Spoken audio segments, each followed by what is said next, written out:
आप सभी लोगों का स्वागत है फिर से एक बार क्रिक जोन में। आशा करता हूँ आप सभी लोग सही सलामत होंगे। तो चलिए शुरू करते हैं आज का वीडियो, जो कि आज पहला मुकाबला था। दो मुकाबले थे सुपर 12 के राउंड के ग्रुप 1 का मुकाबला, दोनों ही मुकाबला था। और जो पहला मुकाबला था इंग्लैंड और आयरलैंड के बीच, वही दूसरा मुकाबला था अफगानिस्तान और न्यूजीलैंड के बीच। और दोनों ही मुकाबले थे मेलबोर्न के एमसीजी ग्राउंड में, और जो कि बेहतरीन मुकाबले होने की आशंका थी, जो कि पहला मुकाबला हुआ भी था। पहला मुकाबले में अगर देखें तो वही इंग्लैंड ने टॉस जीतकर पहले गेंदबाजी का फैसला किया, जबकि इंग्लैंड ने पहले मुकाबले जीत चुके थे अफगानिस्तान के साथ। उसके बाद उनका बहुत एडवांटेज के साथ इस मुकाबले में उतरे। हालांकि देखें तो आयरलैंड श्रीलंका के साथ हार गया था उस पहले मुकाबले में आयरलैंड का, और उसके बाद यह मुकाबला जीतना था आयरलैंड को। बहुत ही महत्वपूर्ण मुकाबला था आयरलैंड के अगर हिसाब से अगर देखें तो। और वही दूसरी ओर देखिए तो सलामी बल्लेबाज पॉल स्टेलिंग और कप्तान एंड्रयू बल्बेनी सलामी बल्लेबाजी करने आए, जिसके बीच अगर देखें तो स्टर्लिंग बहुत ही शानदार शॉट्स देखने को मिले। अगर देखें तो वही जो कि थर्ड मैन के ऊपर से चक्का लगाने की कोशिश किए थे, एक बार तो सफल हो गए थे। हालांकि फील्डर ने तो रोका था, बाद में ये छक्का दिया गया। ठीक दूसरी ही गेंद पे अगर देखें तो फिर वही शॉट, और वही शॉट पे वही थर्ड मैन पे आउट हो गए थे स्टर्लिंग। उसके बाद अगर देखें तो कप्तान एंड्रयू बल्बेनी और लॉर्कन टकर के बीच, दोनों के बीच शानदार बल्लेबाजी का मुजाहरा दिखा। जो कि पावर प्ले में अगर देखें तो पावर प्ले अपना नाम किया आयरलैंड ने, और खास गेंदबाजी नहीं रही, जो कि विकेट टू विकेट गेंदबाजी नहीं कर पाए, और शानदार शॉट्स खेलते रहे दोनों ही बल्लेबाज, जिसके कारण अगर पावर प्ले में 59 रन बनाए, एक विकेट गवा के करीबन 10 के रन रेट से बनाए पहले पावर प्ले में। और उसके बाद ऐसा लगा कि बहुत ही शानदार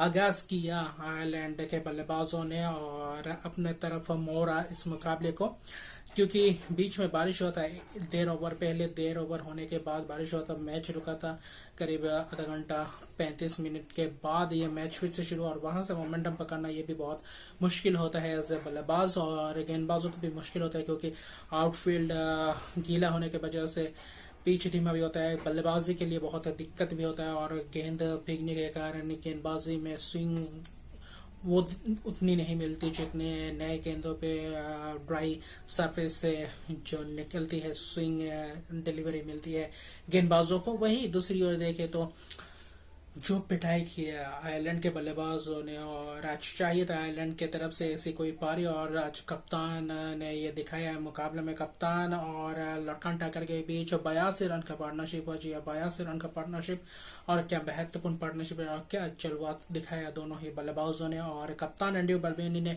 62 रन की पारी खेली, 68 की पारी खेल गई, जबकि लॉर्कन टकर ने 34 रन की पारी खेली। उसके बाद जब विकेट 2-3 विकेट कप्तान के विकेट गिरने का बाद अगर देखे तो बीच के ओवर्स मिडिल ओवर्स में 68 रन जोड़े, मिडिल ओवर्स में 2 विकेट गवा के आखिर के 5 ओवर में अगर देखे तो वहां मैच पलटा इंग्लैंड के गेंदबाजों ने, जहां पे अगर देखे तो लिविंगस्टोन ने आकर जब एक ओवर में 2 विकेट चटके, और जहां से मोमेंटम पकड़ा लिविंगस्टोन ने और इंग्लैंड ने, वहीं से आयरलैंड ने मोमेंटम खोया।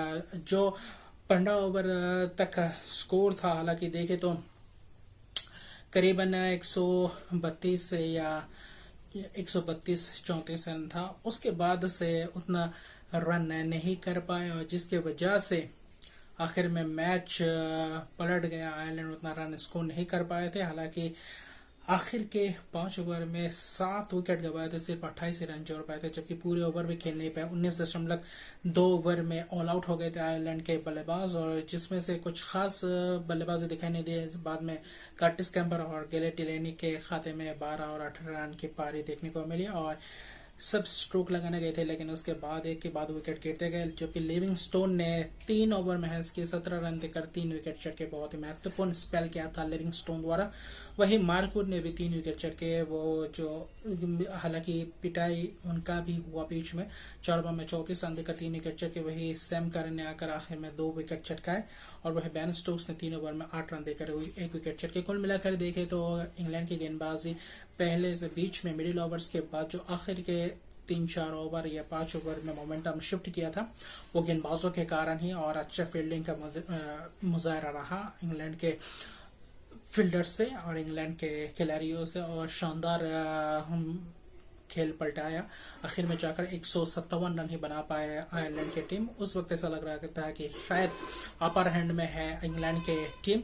वहां पे अगर देखें तो 158 रन का लक्ष्य था और ऐसा लग रहा था कि इंग्लैंड शायद ये टारगेट बहुत आसानी से चेस कर दे, क्योंकि बारिश भी हुआ था जिसके कारण आउटफील्ड गीला था।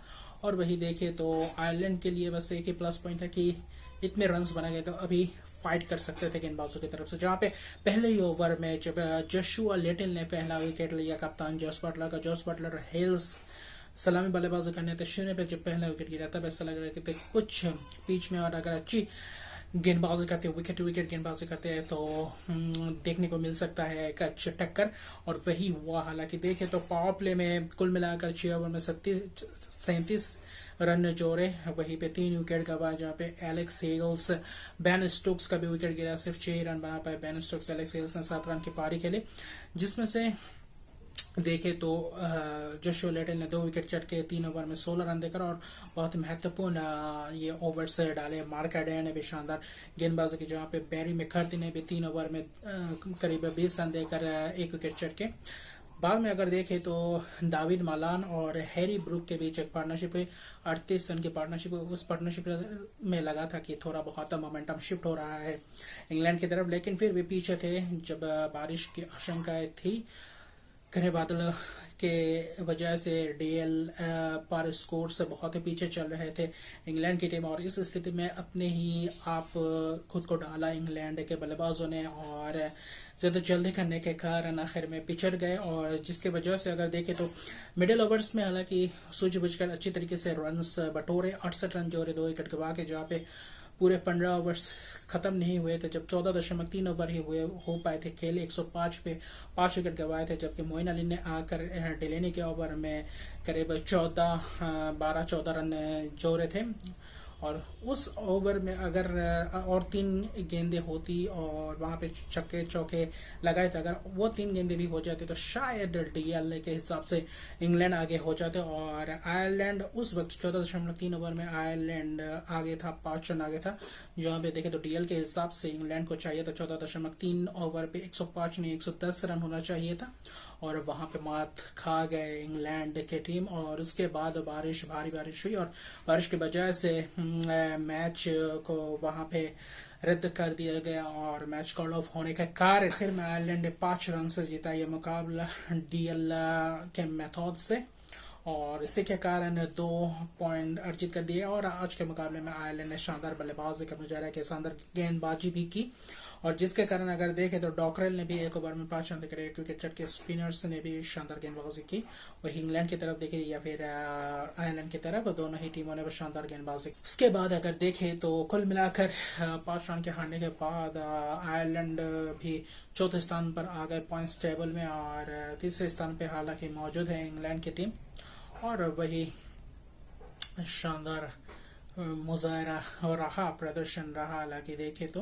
और जबकि दूसरा मुकाबला था इसी मैदान पे अफगानिस्तान और न्यूजीलैंड के बीच, और न्यूजीलैंड और अफगानिस्तान के बीच भी ये महत्वपूर्ण मुकाबला था, क्योंकि अफगानिस्तान पहले मुकाबले हार कर आए थे इस मुकाबले में, और न्यूजीलैंड ने 1 मुकाबला जीत कर आए थे। और इस पॉइंट्स टेबल या फिर ग्रुप 1 में अगर देखें तो पूरे ओपन हो चुका है ये मुकाबला, और बारिश के कारण ये एक भी गेंद डाला नहीं गया, टॉस भी नहीं हुआ इस मुकाबले में, और मैच अबैंडन हो गया without the ball being bowled. एक भी गेंद बिना डाले ये मैच खत्म हो गया, और जिसके वजह से 1-1 पॉइंट्स शेयर करना पड़ा दोनों ही टीमों को। और इसके लिए ये देखना पड़ेगा आगे जाकर किस टीम्स को नुकसान भुगतना पड़ेगा। अफगानिस्तान हालांकि 2 मैच में 1 पॉइंट से हालांकि 6ठे स्थान पे है, वही 5वें स्थान पे अगर देखें तो ऑस्ट्रेलिया है, वही 4थे स्थान पे अगर देखें तो आयरलैंड है, 3रे स्थान पे इंग्लैंड, 2रे पे श्रीलंका और 1ले स्थान पे न्यूजीलैंड है। तो देखते हैं क्या होता है। न्यूजीलैंड हालांकि 2 मुकाबले में इस 1 पॉइंट शेयर होने के कारण 2 मुकाबले में 3 पॉइंट है।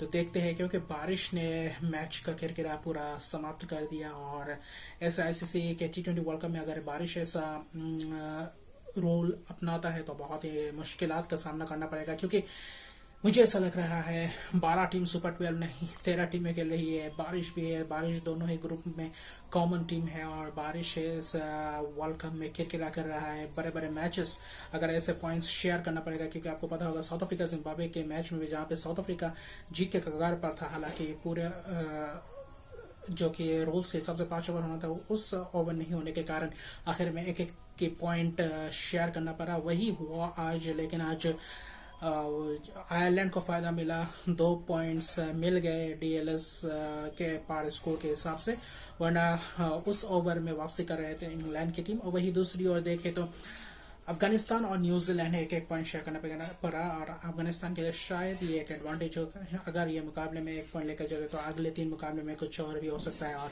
देखते हैं, अभी 6 टीमों के पास अभी भी मौका है। पहले ग्रुप जो ग्रुप 1 का टूर्नामेंट चल रहा है, 6 टीमों के पास ही पूरा मौका है सेमीफाइनल में पहुंचने के लिए। कुछ भी हो सकता है, बारिश भी हो सकता है और कभी भी कुछ भी पलट सकता है, एक मैच इधर उधर और कुछ भी, कोई भी टीम सेमीफाइनल जाकर पहुंच सकती है। वही कल मुकाबला है, 3 मुकाबले होंगे भारतीय समय के अनुसार। सुबह 8:30 शुरू होगा, वो होगा ग्रुप 2 का तीनों ही मुकाबला होगा। वो होगा पहला मुकाबला साउथ अफ्रीका और बांग्लादेश के बीच, जो कि सिडनी में खेला जाएगा। वही दूसरा मुकाबला होगा दोपहर के 12:30 भारतीय समय के अनुसार, वो होगा इंडिया और नीदरलैंड के बीच दूसरा मुकाबला। और तीसरा मुकाबला होगा जो पर्थ में शाम के 4:30 होगा भारतीय समय के अनुसार, वो मुकाबला होगा पाकिस्तान और जिम्बाब्वे के बीच।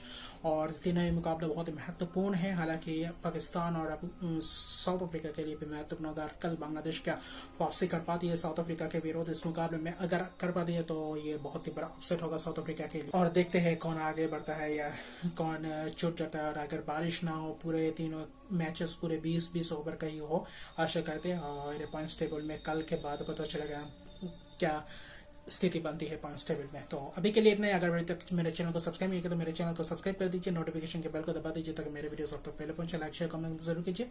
तब तक के लिए गुड बाय।